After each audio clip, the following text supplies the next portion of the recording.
1936 के अंदर डॉक्टर भीमराव अंबेडकर जी ने घोषणा की थी कि मैं हिंदू जन्माऊं लेकिन हिंदू मरूंगा नहीं।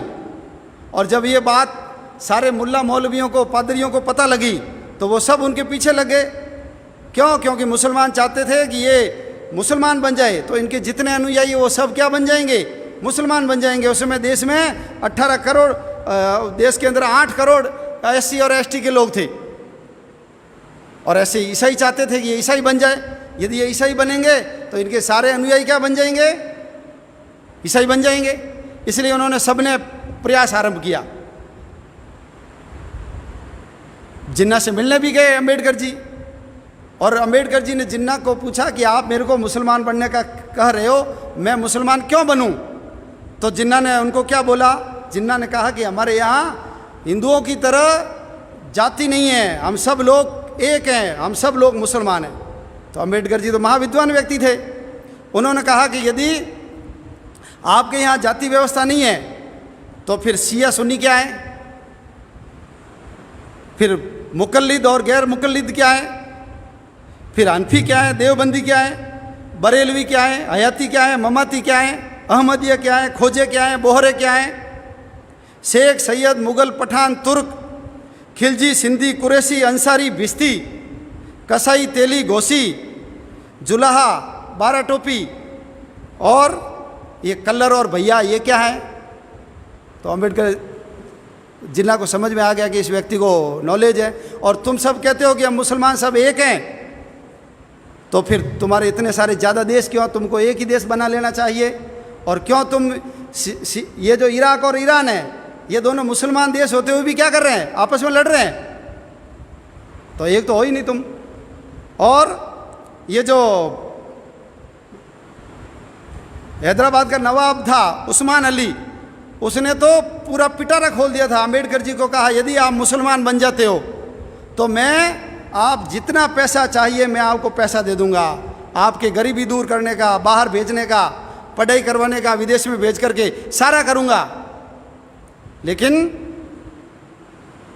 डॉक्टर अंबेडकर जी ने उनसे पूछा कि यदि तुम समानता का व्यवहार करते हो, तुम्हारे यहाँ ऊंच नीच नहीं है, तो मुझे एक बात बताइए कि यदि कोई मुसलमान के घर में चोरी करता है या मुसलमान किसी मुसलमान का मर्डर करता है तो उसकी सज़ा क्या है? तो उन्होंने कहा उनके हाथ काट दो, उनके आंखें फोड़ दो उसकी। तो डॉक्टर अंबेडकर जी ने अगला सवाल किया, यदि यही है और यदि मुसलमान यही काम किसी हिंदू के साथ करता है, हिंदू के घर में चोरी करता है या हिंदू के किसी व्यक्ति की हत्या करता है, तो तुम्हारे कुरान में क्या लिखा हुआ है? मुसलमान उनको क्या सज़ा देगा? तो मोहम्मद अली जिन्ना ने क्या कहा? अरे वो तो काफिर है, काफिर को मारने की कोई सज़ा नहीं है। तो उन्होंने कहा ऐसा जो दोगला व्यवहार करता है ना, मैं कभी भी मुसलमान नहीं बनूंगा, मुसलमान नहीं बनूंगा। और ऐसे ही जब उन्होंने ईसाइयों से पूछा तो ईसाइयों ने भी कहा कि हमारे यहाँ तो हम सब ईसाई हैं, हमारे कोई जाति वाति ऊंचा नीचा नहीं है। तो अंबेडकर जी ने कहा रोमन क्या होता है, कैथोलिक क्या होता है, लैटिन कैथोलिक क्या होता है, प्रोटेस्टेंट्स क्या होता है, लूथरन्स क्या होता है, मोरमन्स क्या होता है, सेवंथ डे एडवेंटिस्ट क्या है, जैकोबाइट्स क्या है, नेस्टोरियंस क्या है। उनको समझ में आ गया कि इनको सारी चीज़ की जानकारी है। और अब सब जानते हैं यूरोप का इतिहास तो पूरा खून खराबे से भरा हुआ है, और इस्लाम का इतिहास भी खून खराबे से भरा हुआ है। 1936 में घोषणा की थी, लेकिन 1956 के अंदर इन्होंने बौद्ध धर्म अपनाया। 20 साल लगा दिए उन्होंने सोचने में क्या करना मुझे। और जब पाकिस्तान बन गया 47 में, तो पाकिस्तान का तो अनुभव उनके सामने आ गया।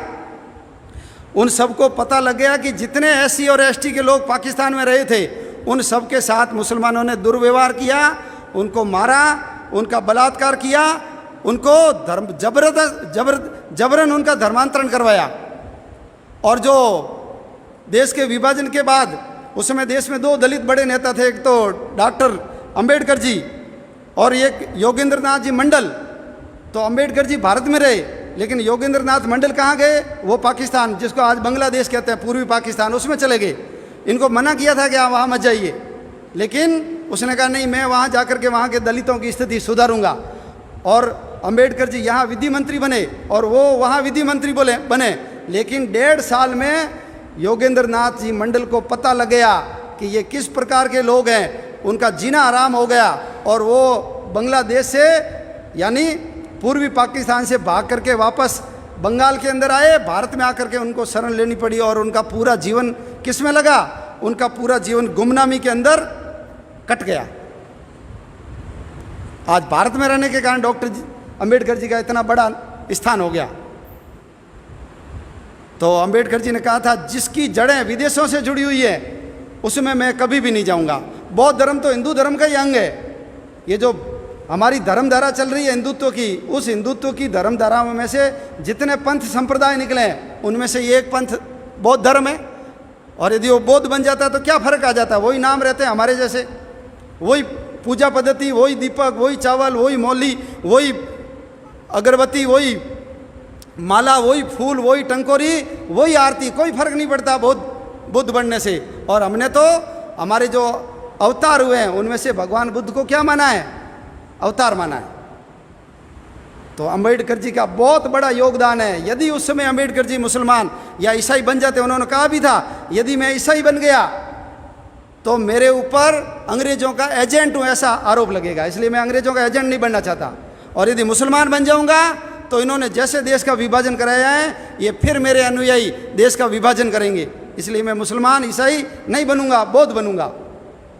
इसलिए डॉक्टर अंबेडकर जी का हमारे ऊपर ऋण है और उनके कारण ही आज ये भारत बचा हुआ है। यदि वो बन जाते ना मुसलमान तो 1947 आता ही नहीं, उससे पहले ही देश का विभाजन हो जाता।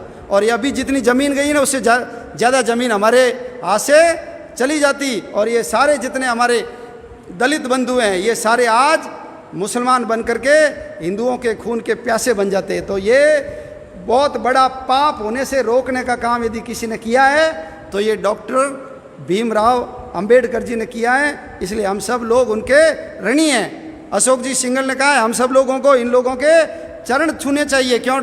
डॉक्टर अंबेडकर जी ने कहा था कि मैंने इतिहास पढ़ा है, 6वीं शताब्दी से पहले भारत के अंदर छुआछूत नहीं थी, ये मुगलों के आने के बाद हुई है छुआछूत।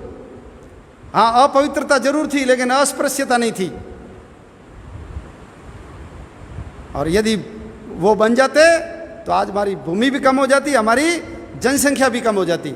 इसलिए इन लोगों ने अपने धर्म को बचाने के लिए ये काम कर लिया, मांस निकालना, चमड़ा निकालना, मैला ढोना स्वीकार कर लिया, लेकिन ये मुसलमान नहीं बने। इसलिए हम सब लोगों को इनके चरण छूने चाहिए। ये वास्तविक स्वतंत्रता संग्राम के महान योद्धा सन्यासी है।